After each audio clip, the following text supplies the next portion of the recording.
Godzilla Earth is the incarnation of Godzilla which appeared in the anime film Godzilla, Planet of the Monsters and two other sequels. He first appeared in the year 2030 and was hostile to both human and kaiju alike, the latter of which Godzilla Earth wiped out before turning his attention to mankind.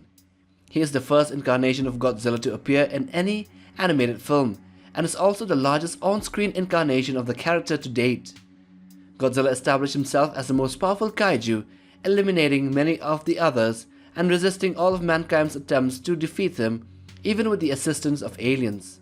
So what do we know about the body and the biology of this Godzilla Earth? First of all, Godzilla was always portrayed as either an ancient reptilian life form or a product of nuclear testing in the Pacific Ocean, but always had a reptile, that is an animal life form, as the base of its evolution or design. Godzilla Earth, however, this incarnation is unique in that he originated from plant life rather than animal life, evolved as a result of this plant life incorporating the characteristics of various other organisms through the process of horizontal gene transfer, granting him extreme durability, heat resistance, stealthiness, and regenerative abilities. Now that we have his origins and that he is in fact plant-based and not animal, let us get to the size of this humongous being. When he first appeared in 2030, he was 50 meters tall and weighed 10,000 tons, the same as Godzilla Phileas that appeared 20,000 years into the future. But the size of the G-Man in the future was more than 300 meters tall and weighed 100,000 tons.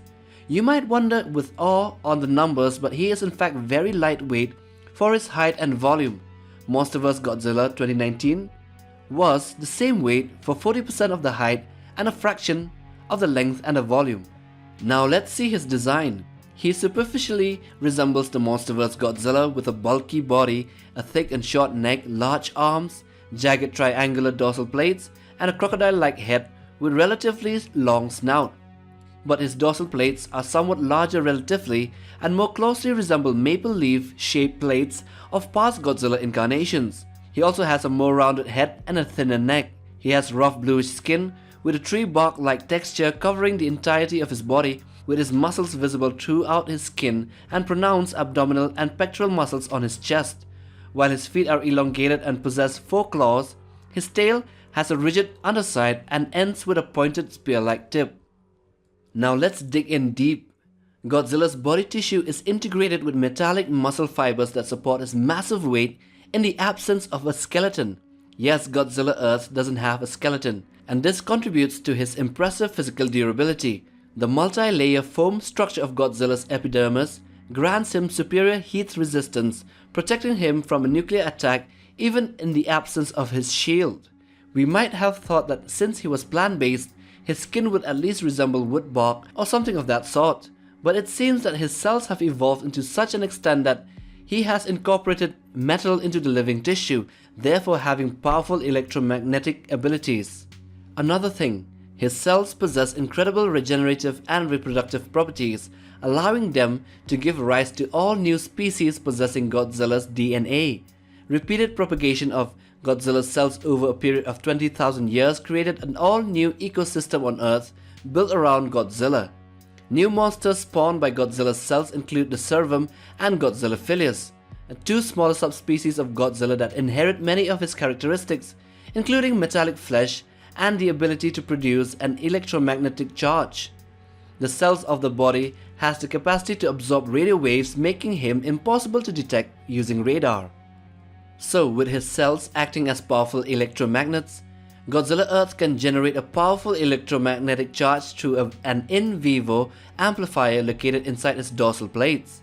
This pulse can be used to disable electronics around Godzilla and develop a shield to protect him from nukes and other weapons.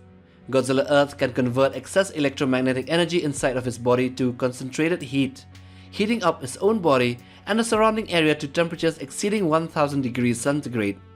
Taking that into consideration, and with the ability of his cells to become sorts of electromagnetic batteries, this makes him capable of firing a concentrated particle beam capable of piercing through almost anything. Yes friends, this is the atomic breath of Godzilla Earth, which unlike his previous incarnations, could hit targets for hundreds of kilometers with the same power and intensity. The energy output from Godzilla Earth's atomic breath was measured at 3 terawatts. But he is vulnerable to his own atomic breath, demonstrated when Mothra forces him to retreat by reflecting his own atomic breath back at him using her scales.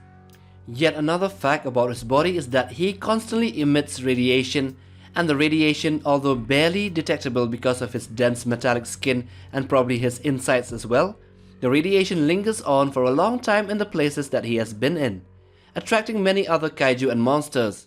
So yeah, in short, Godzilla Earth is a plant-based kaiju that looks like a more muscular and bigger version of Monsterverse Titanus Gojira, but has metallic cells due to a very unique gene incorporation trait that isn't seen in any other Toho kaiju. These metallic cells have the ability to create plasma shielding, particle beams, or the so-called atomic breath, and yes, they emit a lot of radiation and also absorb radiation.